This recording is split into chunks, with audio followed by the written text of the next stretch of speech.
İler onun çagım ağaçı, Kabe'den qiyam, Cibril səslənər ki, gəlin, Haqsitan gəlir, hər yerdə olsa, ruhu iki yerdədir onun, Düşsə quzar, hər birinə bağrıqan gəlir, haradır o ki yer? Ay sinə vuran qulaq asan, əvvəl gələr bəqiyə o sultanı xuncugar, Səslər ki, müntəqim balon, ey xəstəcan gəlir, nənə duray, ay aman, ay,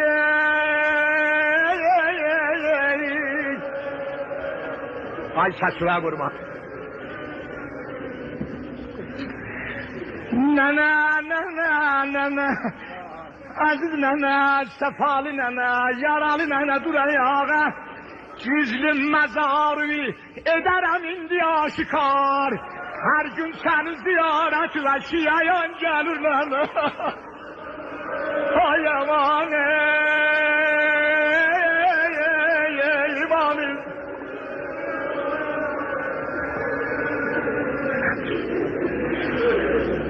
Tozgun məzara, Evul Abad, ay qurbanım o şeir səhvilanan əzizlərə, Tozgun məzara, nəsb olunar bir gözəl zəri, Gül dəstələr bina edə, nənə İraniyan gəlir, Azad olar bəqidə düşməz. Ey vay nənə vay,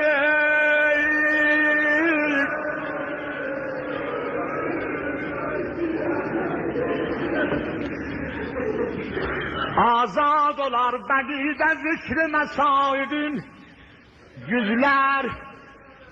Yüzlərcə gündə şair elən Nohaxan gəlir, Hər kim Əli Muhibbidir, nənə məhrəmdir qəbri və, Hər kim Əli Muhibbidir, nənə məhrəmdir qəbri və, Ta mən varam ziyarəti və, Dusitan gəlir, Bir də eşitmişəm ağarınmışdı kək başın, Qəddün xiyada şiddətə qəmlən kaman gəlir, Ey vay mənə əgər sənə sili dəyi bana, ay aman ay, nənə nənə nənə nənə ay ay ay ay. Gül surətün xiyalimə nili nişan gəlir, Əl-an o bir hayaləri qıllam nənə mühakimə, Aləm bilə ki müntəqimi dişəsan gəlir, Əl-qissə intiqamın alıb eyləməz derəng, Kərb-i bəlaya birbaşa ol mehriban gəlir, Əvvəl ədəblə cəddilər də səlam edər,